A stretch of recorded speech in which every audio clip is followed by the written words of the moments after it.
Bonjour et bienvenue à cette nouvelle édition du rapport du lundi de Bordier. La semaine dernière, au niveau économique, nous avons eu la publication de la confiance des directeurs d'achat aux États-Unis, en zone euro et en Chine. Que ce soit dans le secteur manufacturier ou dans celui des services, les statistiques étaient toutes proches des attentes et pointent vers une stabilisation de l'activité sur les niveaux actuels.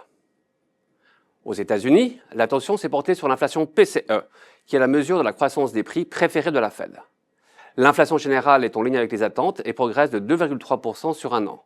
En revanche, l'inflation sous-jacente, hors éléments volatiles, remonte un peu plus qu'attendu à 2,7% en variation annuelle. Comme on le voit, le niveau est supérieur à l'objectif fixé par la Fed, ce qui l'empêche, pour l'instant, de baisser ses taux directeurs.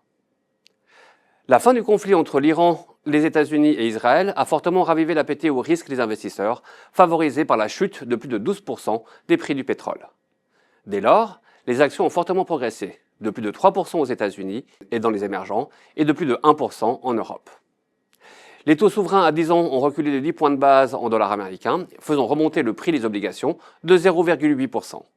En zone euro, le mouvement inverse est observé et explique en partie la dépréciation du dollar américain de 1,3%. Dans ce contexte, il n'est pas surprenant de voir l'or reculer de près de 3%.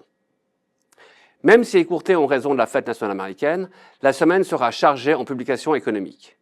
Nous aurons notamment la publication des ISM manufacturiers et des services et surtout le rapport sur l'emploi du mois de juin aux États-Unis.